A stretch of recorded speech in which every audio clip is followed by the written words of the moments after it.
Hello and welcome to Find Your Mojo, a special initiative by ICICIdirect.com to help you achieve financial independence. जब हम financial independence की बात करते हैं तो हम खर्चे कम करना, सेविंग्स करना, उनको अच्छे से इन्वेस्ट करना, ये सब चीजें हम अच्छे तरीके से पढ़ते हैं, समझते हैं और इसको अब कहें तो हम रिटायरमेंट प्लानिंग का नाम भी दे सकते हैं।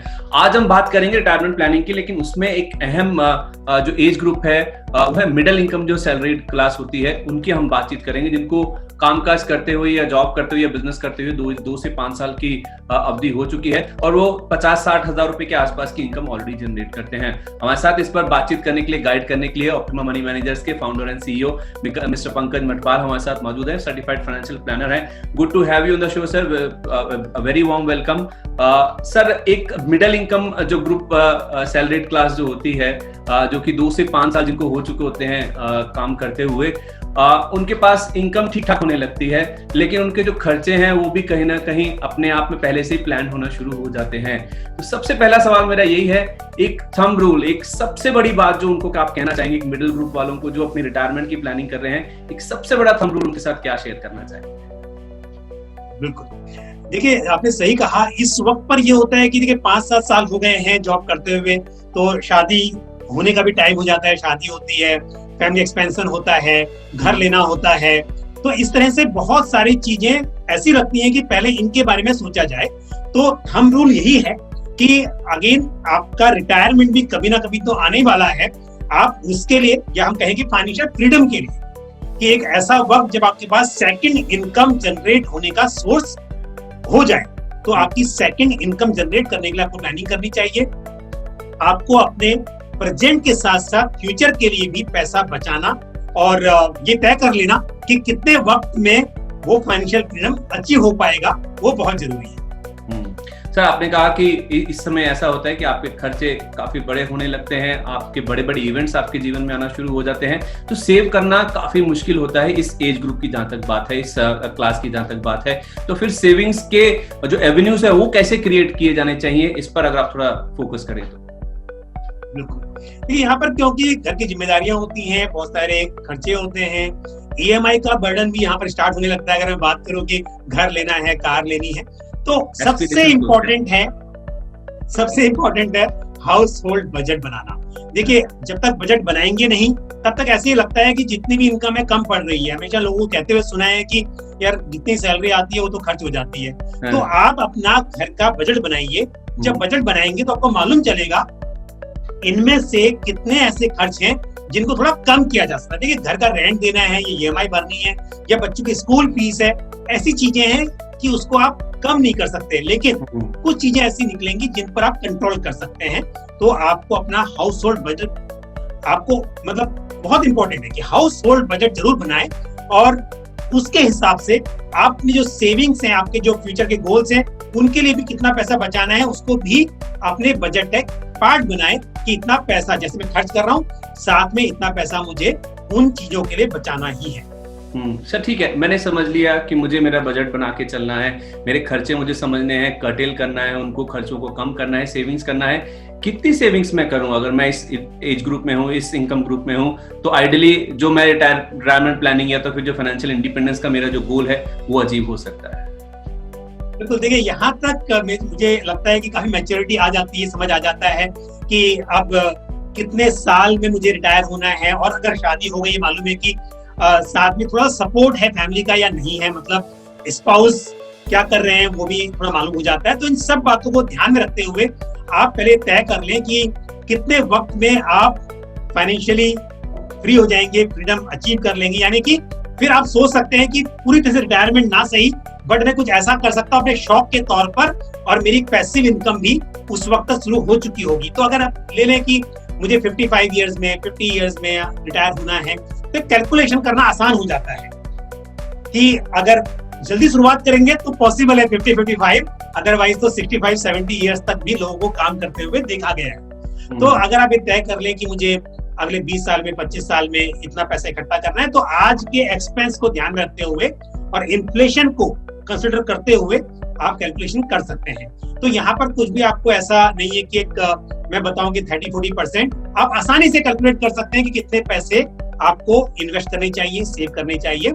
और अगेन देखिए इस वक्त पर हो सकता है आप EMI भर रहे हो, सब कुछ है, बट फिर भी आपको कोशिश जरूर करनी चाहिए कि अगेन मतलब मैं ऐसा नहीं कह रहा हूं कि आपको फिक्स 30-40% ही, लेकिन एक अच्छी खासी amount out of your earnings आपको सेव करनी चाहिए और उसको विजडम के साथ उसको वाइजली आपको इन्वेस्ट करना चाहिए, ये बहुत जरूरी है।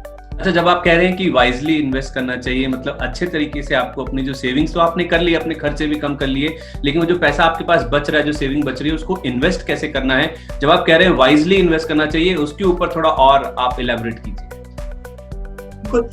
मैं हमेशा हर एज ग्रुप को ये बात जरूर कहता हूं कि आपको असेट एलोकेशन पर ध्यान देना चाहिए, यानी कि डिफरेंट तरह के असेट क्लासेस में आपको पैसा इन्वेस्ट करना चाहिए। तो अक्सर देखा गया है कि लोग एक ही तरह से, कुछ लोगों को सुनने में आता है कि मैं पर्टिकुलर प्रोडक्ट में इन्वेस्टमेंट करता हूं और उसी में करता रहता हूं। तो आपने देखा होगा कि कभी किसी चीज पर अच्छे रिटर्न मिलते हैं, कभी रियल एस्टेट बहुत अच्छा परफॉर्म करता है, कभी इक्विटी परफॉर्म करती है, कभी आपने देखा है कि फिक्स्ड डिपॉजिट्स पर रिटर्न्स अच्छे मिलते हैं। तो हर चीज का अपना एक समय होता है, इंपॉर्टेंस होती है। आपको असेट एलोकेशन करना चाहिए, डिफरेंट तरह के असेट्स में इन्वेस्टमेंट करना चाहिए। लेकिन एक चीज मैं हमेशा कहता हूं और कहूंगा कि इक्विटी को आप इग्नोर नहीं कर सकते। अगर आप इक्विटी में इन्वेस्टमेंट नहीं करेंगे तो फिर लंबे समय में जरूर आपको दिक्कत आएगी। एक बड़ी अच्छी सेइंग है कि अगर पूरा पैसा आप सेफ इन्वेस्टमेंट या सेफ इन्वेस्टमेंट प्रोडक्ट्स में इन्वेस्ट करना चाहेंगे तो एक वक्त आएगा जहां पर शायद आपका पोर्टफोलियो सेफ नहीं रह पाएगा। क्योंकि होता क्या है कि मतलब अगर बोलूं, इसको इंग्लिश में कहते हैं कि too many secure products in your portfolio will make it unsecured actually, because जब आपको पैसे की जरूरत पड़ेगी उस वक्त आपके पास इतना पैसा नहीं होगा कि आप अपने गोल अचीव कर पाए। तो आपने क्या किया, आपने देखा कि सेफ की बात की। सेफ्टी बहुत जरूरी है, बट भविष्य में जब जरूरत पड़े उस वक्त उन जरूरतों के लिए पैसा अवेलेबल हो, वो भी बहुत जरूरी है। और इसके लिए जरूरी है कि आप थोड़ा पैसा इक्विटी या इक्विटी ओरिएंटेड प्रोडक्ट्स में इन्वेस्ट करें। अच्छा, जब आप सेफ्टी कह रहे हैं तो मैं समझ रहा हूँ कि लो रिस्क, इसमें जोखिम कम है, जिसमें रिस्क कम है। आप कह रहे हैं इक्विटी, इसमें जोखिम ज्यादा है, रिस्क भले ही थोड़ा ज्यादा है, लेकिन इसमें जो रिटर्न बनने की गुंजाइश है वो भी बाकी जो एसेट क्लासेस है उसके मुकाबले ज्यादा रहती है।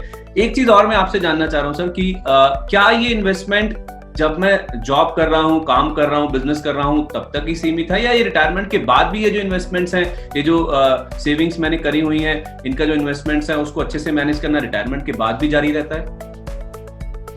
बहुत इंपॉर्टेंट है रिटायरमेंट के बाद। अक्सर लोग हमेशा ये बात करते हैं कि एक्यूमुलेशन फेज में आप इन्वेस्टमेंट करो, सोच समझकर करो, पैसे को ग्रो कराओ, लेकिन रिटायरमेंट के बाद जब बात आती है तो लोग हमेशा बात करते हैं सेफ्टी की। आपने सही कहा, सेफ्टी मतलब जहां पर गारंटीड रिटर्न मिलता है। अंतर यही है। देखिए, रिस्क तो बहुत तरीके के होते हैं, उस पर हम चर्चा करेंगे तो शायद एक पूरा शो हम रिस्क इन्वेस्टमेंट में जो रिस्क है उस पर कर सकते हैं। लेकिन इंपॉर्टेंट ये है कि एक प्रोडक्ट ऐसे हैं जहां पर गारंटीड रिटर्न मिलते हैं। रिस्क वहां पर भी है, क्योंकि रिस्क वहां पर डिफरेंट तरह के होते हैं। लेकिन जब हम इक्विटी की बात करते हैं, यहाँ पर रिटर्न गारंटीड नहीं है। लेकिन रिटर्न गारंटीड नहीं होना फायदेमंद भी है, क्योंकि देखिए अगर ये बात करें रिटर्न गारंटीड है तो अगर 6% है तो 6% ही रहेगा ना, बट गारंटीड नहीं है तो कोई सीमा नहीं है, कितना भी रिटर्न मिल सकता है। तो इसके लिए रिटर्न गारंटीड ना होना फायदेमंद हो सकता है अगर आप सोच समझकर इन्वेस्टमेंट कर रहे हैं। आपने बड़ी अच्छी बात पूछी रिटायरमेंट के बाद। अब देखिए, आपने अगर 4 करोड़ 5 करोड़ जैसे मैंने बोला कुछ भी पैसा इकट्ठा कर लिया, लेकिन अगर आप रिटायरमेंट के बाद उस पैसे को अगेन ग्रो होने का मौका नहीं देंगे तो एक समय में पैसा खत्म हो जाएगा।